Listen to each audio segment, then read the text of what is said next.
Myself Bini. Today we are going to learn about the relations of the second part of duodenum.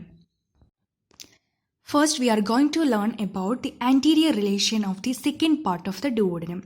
Here we have the second part of the duodenum. We know that the second part of the duodenum begins from the superior duodenal flesure, then it will come downward in front of the medial part of the right kidney, then it will terminate in the inferior duodenal flesure. After that it will continue as the third part of the duodenum. So here we know that in the anterior relation we can see the transverse colon of the large intestine, which is suspended by the peritoneal fold, that is called as the transverse mesocolon. So here you can see this is the transverse mesocolon. So it will form one of the anterior relation. Okay, so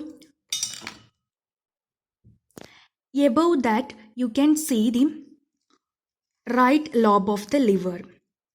Inside the right lobe of the liver, that is on the visceral surface of the right lobe of the liver, you can able to see the gallbladder, which also make one of the anterior relation of the second part of the duodenum. So I'm going to draw it, okay. So here we have the gallbladder, which is present on the visceral surface of the liver. So it also make one of the anterior relation. Okay. Then at last we have the coils of small intestine, which also present on the anterior surface of the duodenum. So this is the coils of small intestine. So these are the anterior relation of the second part of the duodenum. One of the important feature is that the upper half of the second part of the duodenum, which is develops from the foregut. The lower half of the duodenum, which is develops from the midgut. Okay, and another feature is that the second part of it is the only part of the intestine which is supplied by the double rows of vasa recta, that is arising from the anterior and the posterior pancreatico-duodenal arterial arcade. So these two features are important with respect to the second part of the duodenum. Okay, next I am going to deal with the posterior relation. In the posterior relation, we already learned that the second part of the duodenum, which is present in front of the right kidney, in the medial part. Okay, so I'm going to draw the right kidney. So this is the right kidney. Then in front of the right kidney, that is just medial to that, you can able to see the second part of the duodenum. So I'm going to draw the second part of the duodenum. Next, on the posterior surface, you can able to see the inferior vena cava. Only the right edge of the inferior vena cava is becoming one of the posterior relation of the second part of the duodenum. So this is the inferior vena cava. Next, I am going to draw the aorta. Next, I am going to label the posterior relation. If there is right kidney, then we have the right renal vessels. So this is the renal vessels.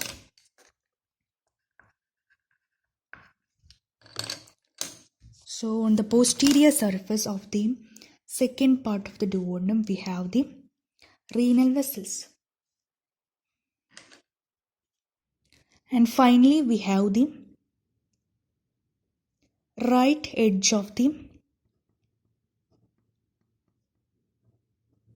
inferior vena cava. And one more posterior relation is that is the right psoas major muscle. So here we have the right psoas major muscle. Its origin and insertion all we know, but I'm just writing that. Okay, so here this is the right psoas major muscle. Right psoas major muscle. So these are the four posterior relation of the second part of the duodenum. Next I am going to deal with the medial and lateral relations of the second part of the duodenum. Okay. So these are the posterior relation. Next I am going to deal with the medial and the lateral relation. Medial to the second part of the duodenum, we have the head of the pancreas. And laterally, we can see that ascending colon, then right colic flesher, then the right lobe of the liver. These are the lateral relation. So, we have seen about the anterior relation, then posterior relation, finally medial and lateral relation. These are the relations of the second part of the duodenum. Okay, thank you.